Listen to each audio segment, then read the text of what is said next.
Keisha Luton, and my topic is depression in emerging young adults 18 to 25 years old. About 14 million people in the U.S. suffer from depression. Many people think of depression as simply being sad, but it's more than sadness. It can also be a tangle of other symptoms.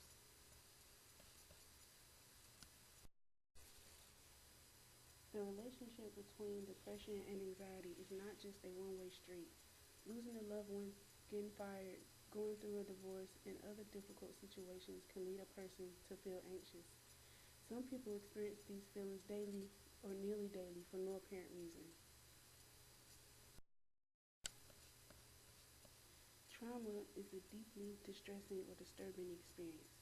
Immediately after an event, shock and denial are typical. Longer term reactions include unpredictable emotions, flashbacks, strained relationships, and even physical symptoms like headaches or nausea.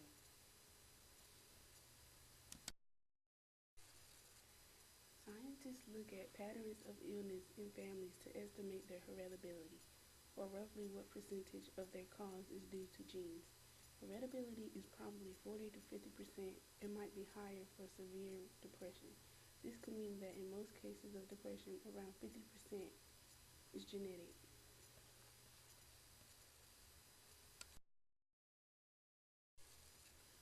Young adults who are employed are less likely than their unemployed peers to experience depression. In 2014, young adults who were not employed were three times as likely as those working to report depressive symptoms. Personal care providers top the list with nearly 11% of the people in this field reporting major depression.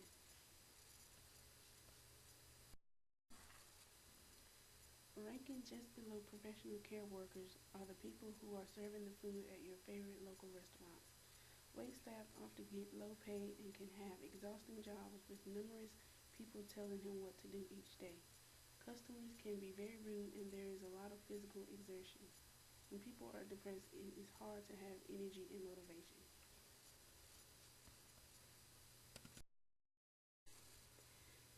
It's probably not a huge surprise to find social workers near the top of this list.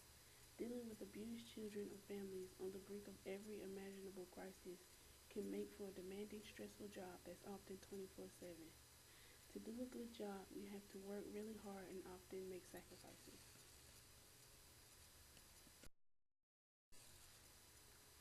Young adults with higher levels of education are less likely than other adults to suffer from depression.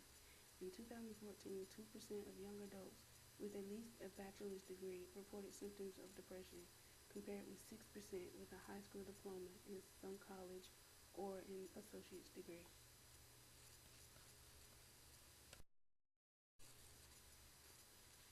People with too little education to meet their needs are known to be at an increased risk of certain mental health problems. But now, a new study suggests that too much education may also have a detrimental effect on mental health.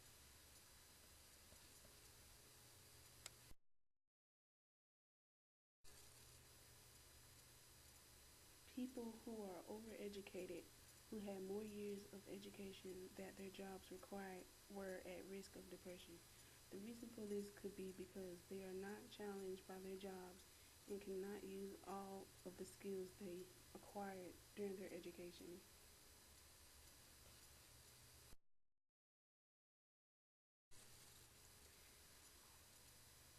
In college, having a roommate can cause depression. Sometimes roommates don't always get along.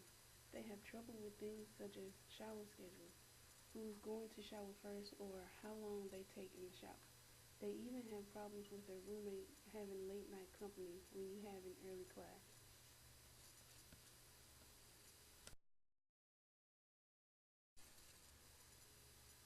When one spouse has depression, it can put a strain on a marriage. Living with a depressed partner who is often unhappy, critical, and negative isn't easy, and it may also be hard to persuade a husband or wife to get help. This could lead to couples sleeping in separate rooms.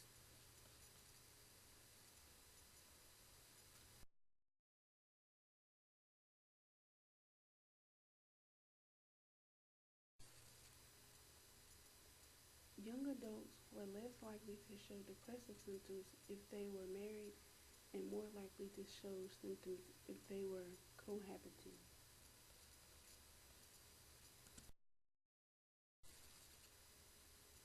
Americans in poverty are more likely than those who are not to struggle with a wide array of chronic health problems, and depression affects those in poverty the most.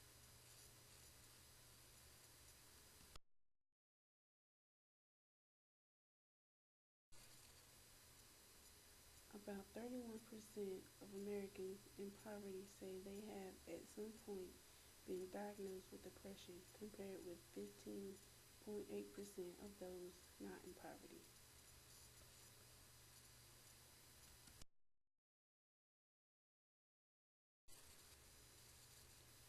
The high rates of depression are discouraging for all Americans, but the pollsters explain that they are unable to determine why the percentage of diagnosis doubled among the poor.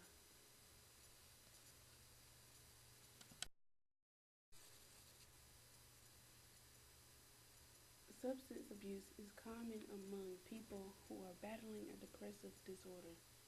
Because alcohol is a central nervous system depressant, the use of this drug tends to trigger depression symptoms like lethargy, sadness, and hopelessness.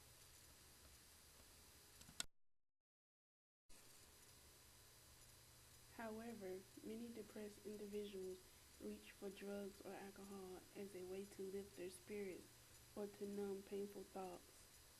As a result, depression and substance abuse feed into each other, and one condition will often make the other worse.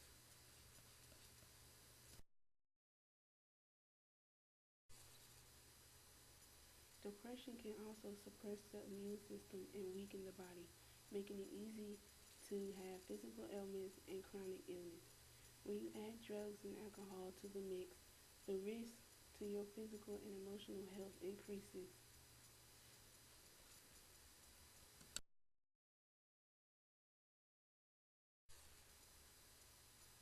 Depression drains your energy, hope, and drive, making it difficult to do what you need to do to feel better.